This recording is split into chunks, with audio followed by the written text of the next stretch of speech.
और मंदिर में हम जो पैसे दान करते हैं उसका आखिर होता क्या है, और आखिर बीजेपी और कांग्रेस में से किसने देश में ज्यादा विकास करवाया है। कीर्ति सुरेश के नए अवतार ने फैंस के बीच मचा दी खलबली, क्या है पूरी कहानी, और 10 सालों तक कहां थे बॉलीवुड के फरदीन खान और आजकल ये कहां है और कैसे दिखते हैं। Fact number 1, south Indian actress Keerthy Suresh को हमेशा आपने रोमांटिक और सॉफ्ट टोन वाले पिक्चर्स में ही देखा होगा। वैसे तो ये बहुत ही ज्यादा खूबसूरत दिखती है और अपनी ज्यादातर फिल्मों में फैंस के दिल को जीत ही लेती है, लेकिन इनकी नई आने वाली फिल्म साने कायधम में इनके नए लुक ने सबको चौंका दिया। आज से पहले कभी भी इनको ऐसे रोल में नहीं देखा गया है, इसीलिए जब इसके फोटो सोशल मीडिया पर डाले गए थे तब लोगों को यकीन नहीं हो रहा था कि ये उनकी ही फेवरेट एक्ट्रेस कीर्ति सुरेश है। ये फिल्म साल 2022 में रिलीज होने वाली है, यानी कि जल्द ही हमें ये इस अवतार में देखने को मिलेंगी। अभी तक इस फिल्म के प्लॉट के बारे में ज्यादा नहीं बताया गया है, पर जो भी होगा उसमें ये काफी ज्यादा हटके लगने वाली है और पहली बार लोग इनको ऐसे अवतार में देखेंगे। फैक्ट नंबर 2, बीजेपी और कांग्रेस इस वक्त भारत में सबसे बड़ी दो प्रॉपर्टीज है।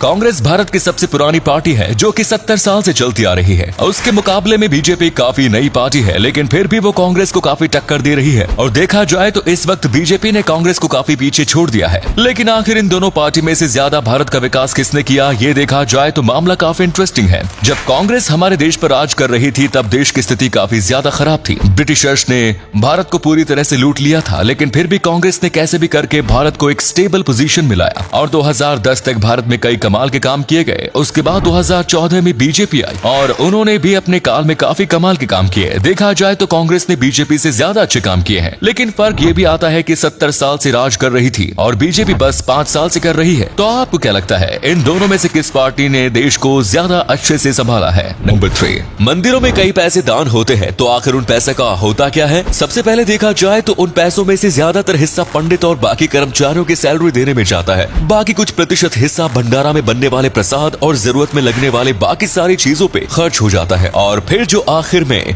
थोड़ा हिस्सा बचता है वो सरकार के पास जाता है। जी हाँ, मंदिर के पास से भी सरकार पैसे ले लेती है, लेकिन सारे मंदिर में पैसों का इस्तेमाल इतना ज्यादा नहीं होता। आप जानते होंगे कि अब धर्म एक कमाने का तरीका बन गया है, तो कई न्यूज चैनल्स और आर्टिकल्स की माने तो भारत के कई बड़े बड़े मंदिर में इतना पैसा है कि वो पूरे एक दिन का भोजन भारत के सभी लोगों को करा सकते हैं, लेकिन उन पैसों का इस्तेमाल सही से नहीं किया जाता और ये सोने से भरे मंदिर किसी लालची इंसान के हाथ लग जाते हैं और वो उन पैसों से मजा करता है जो कि हमारे श्रद्धा के पैसे हैं। नंबर 4, दोस्तों सबसे ज्यादा ऊट पटांग चीजें करने में चाइना सबसे आगे रहता है, जैसे कि आप इन फलों को देख लो। नहीं, ये किसी प्रकार की फल नहीं है, बल्कि ये है नाशपाती। इनको खास तरीके से उगाया जाता है, जिसके चलते इनका शेप इस तरीके का होता है। इन्हें बेबी शेप पीयर्स कहा जाता है। जो व्यक्ति इनकी खेती करता है उनका कहना है कि इस कला को सही तरीके से सीखने में उन्हें 3 साल तक का समय लगा। उन्हें एकदम सही प्रकार का नाशपाती का पेड़ चाहिए था, जिसकी वजह से वो अच्छे से शेप ले सके। ये चीन में बहुत ही ज्यादा पॉपुलर है और लोग आम फलों से ज्यादा इसे खरीदना पसंद करते हैं, जिसके चलते इसकी प्राइस भी मार्केट में बहुत ज्यादा हाई है। इनको बनाने के लिए जब नाशपाती बहुत ज्यादा छोटे होते हैं तब उन्हें ऐसे प्रकार की शेप में खोखे में डाल दिया जाता है और फिर कुछ महीनों बाद खोल दिया जाता है, जब तक नाशपाती पूरी तरीके से उग गए होते हैं। और अगले फैक्ट पर जाने से पहले इस फोटो को ध्यान से देखिए और बताइए कि आपको कौन दिखाई दे रहा है। इससे पता लगेगा आपका दिमाग और आंखें कितनी तेज हैं। मिलते हैं आपको 5 सेकंड्स।